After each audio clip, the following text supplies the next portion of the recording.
नमस्कार दोस्तों, आपकी स्क्रीन पर एक क्वेश्चन है। क्वेश्चन को आप ध्यान से पढ़िए। राष्ट्रीय आय की गणना में होने वाली कठिनाइयों का वर्णन करें। दोस्तों, क्वेश्चन आंसर को पहले आपको सुनना है, समझना है, इसके बाद इसे याद करना है। आप चाहें तो आप फेयर कॉपी बना सकते हैं और सारे क्वेश्चन आंसर को आप अपने कॉपी में लिख सकते हैं। ठीक है, देखिए, ये जो आपका राष्ट्रीय आय, ठीक है, इसका जब गणना किया जाता है, ठीक है, तो उसमें कौन कौन सी मुश्किलें आती है, कठिनाइयाँ आती है, उसके बारे में आपको यहाँ पर बता देना है। ठीक है, आइए इसका आंसर देखते हैं।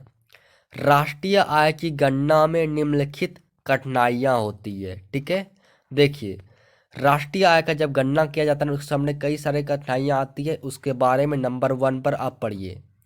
आंकड़ों को एकत्र करने में कठिनाई। देखिए, सबसे बड़ी कठिनाई आपका क्या है? सबसे बड़ी कठिनाई है आंकड़ा। ठीक है, आंकड़ों को जो है एकत्रित करने में बहुत सारी कठिनाइयाँ आती है। यहाँ पर देखिए, पूरे देश की लोगों की आय के आंकड़े को एकत्र किया जाता है।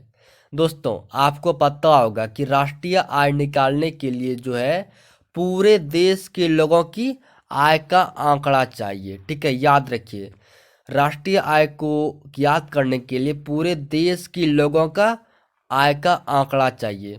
तो दोस्तों, पूरे देश की लोगों के आय के जो आंकड़े हैं, इस आंकड़ों को एकत्र किया जाता है। दोस्तों, अब आप सोचिए, अगर पूरे देश के लोगों के आय का आंकड़ा एकत्र किया जाएगा तो एकत्र करने में कठिनाई तो होगी ही ना, बहुत कठिनाई होगी। यानी इन आंकड़ों को एकत्र करने में काफ़ी कठिनाई होती है। इस बात को याद रखिए।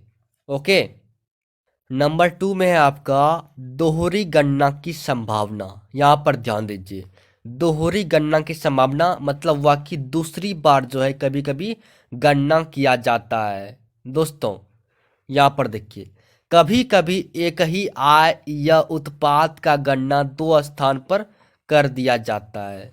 दोस्तों, कभी कभी क्या होता है कि कोई व्यक्ति है, ठीक है, उसका जो आय है उसका गणना एक जगह किया लेकिन किसी और स्थान पर भी कर दिया, यानी दो जगह जो है एक ही आय का गणना कर दिया।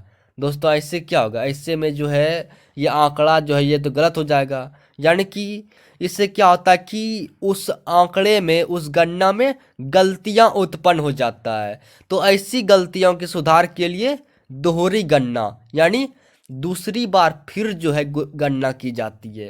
तो इसे आप याद कीजिए कि कभी कभी जो है ऐसा सिचुएशन आता है कि एक ही आय या फिर उत्पाद का जो गणना है ना दोस्तों, एक ही आय या उत्पाद का जो गणना है, ये गणना दो स्थान पर कर दिया जाता है। कितने स्थान पर? दो स्थान पर, या फिर तीन स्थान, चार स्थान पर कर दिया जाता है। तो दोस्तों, ऐसी गलतियों के सुधार के लिए क्या किया जाता है? तो ऐसी गलतियों के सुधार के लिए दोहरी गणना की जाती है। इसको याद रखिए। ठीक है दोस्तों, ये आपका नंबर 2 है। नंबर 3 पर आप ध्यान दीजिए। नंबर 3 में आपका है मूल्य को मापने में कठिनाई। याद रखिए, मूल्य को मापने में कठिनाई ये भी एक समस्या है। राष्ट्रीय आय की गणना में मूल्य को मापने में कठिनाई।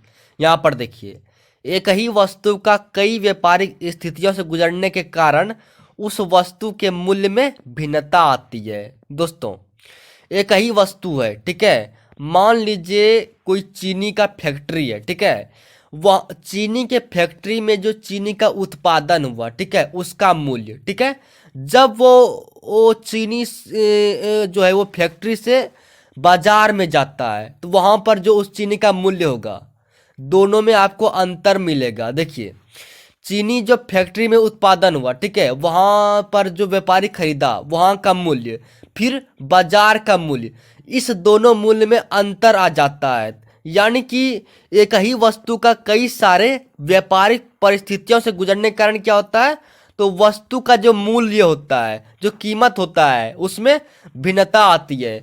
आप चीनी जाके फैक्ट्री में खरीदिए, उसका दाम, ठीक है, आप किसी दुकान में खरीदिए, उसका दाम, दोनों में अंतर मिलेगा, भिन्नता मिलेगा। वही बात यहाँ पर कह रहा है कि एक ही वस्तु का, ठीक है, कई व्यापारिक स्थितियों से गुजरने के कारण जो है, ठीक है, उस वस्तु के मूल्य में भिन्नता आती है। ओके, ऐसी स्थिति को, मूल्य को मापने में कठिनाई होती है।